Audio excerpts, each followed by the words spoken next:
Hey, just gonna do a quick update here. It's been a really painful week.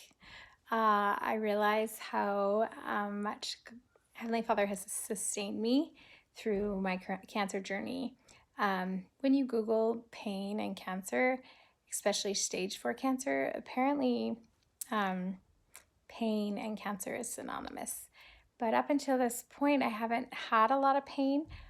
I do have a pretty high pain tolerance just because I've had 12 abdominal surgeries and I'm missing a lot of organs, and I just have a big history. So I feel like that's been a tender mercy that I've always had this pain tolerance that just allows me to be poked and prodded and not really care.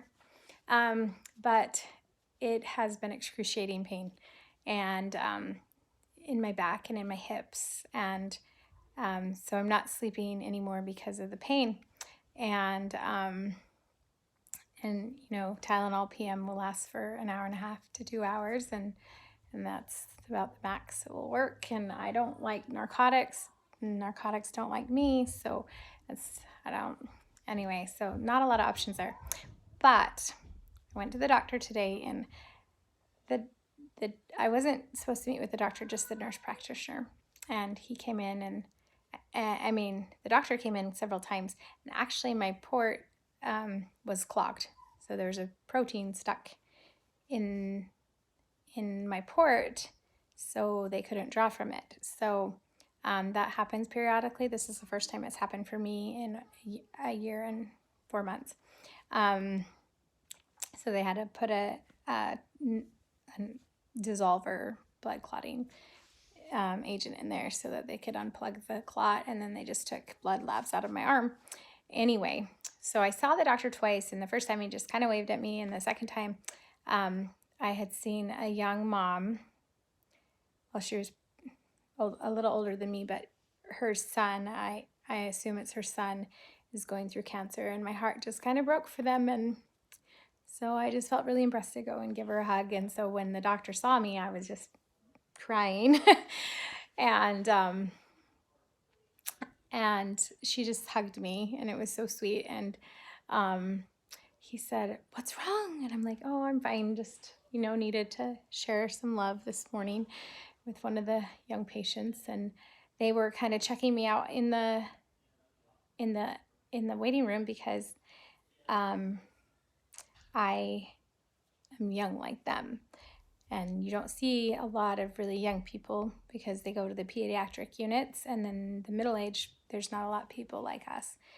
And so I was doing my thing and ran to the doctor, and he goes, "Oh, well, just so you know, the number one side effect of dexamethasone when you come off of it is pain. Excruciating pain."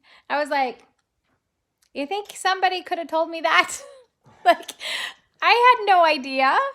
And he said, if you were already knowing side effect from the dexamethasone, then it's 100% that you're going to come off of it really bad too. And so I was actually super excited to hear that. Because I just figured that my existence from now on would just be this excruciating pain that I couldn't even function. And for the last 3 days, I've been on a heating pad and trying not to take meds. It's so dumb, I know, but I just hate them so bad, and the side effects aren't worth it half the time. And so anyway, so there was so much hope in that. Mind you, the coming off of it can last 2 to 8 weeks. There's that. So it was just, I was so grateful to hear that, because I just figured, oh, well, here it goes. Just lots and lots of pain from here on out, and it's just going to be the way it is. And so between having the immunotherapy, plumping all of my cancer spots up, we find new spots every day. Malia found one in my shoulder. I found one yesterday in my arm. Lots and lots of spots on my back. I have a 75% shift off my spine that was discovered, I don't know, 10, 15 years ago. And that spot kind of really popped, and it's hard to lay on my back because of just this lump in my back there.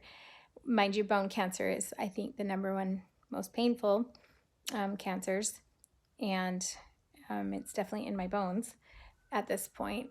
But anyway, I'm hopeful that once the dexamethasone gets detoxed from my system, then I can feel better. And then Darren was really inspired, like around Christmas time, to get a hot tub. Shh, don't tell my kids, because it's from Santa. And it came yesterday, and it's the first time I've felt good in the week, because in the water you're weightless and the jets like pound on your back, and so that was like a super tender mercy too. So there you have it.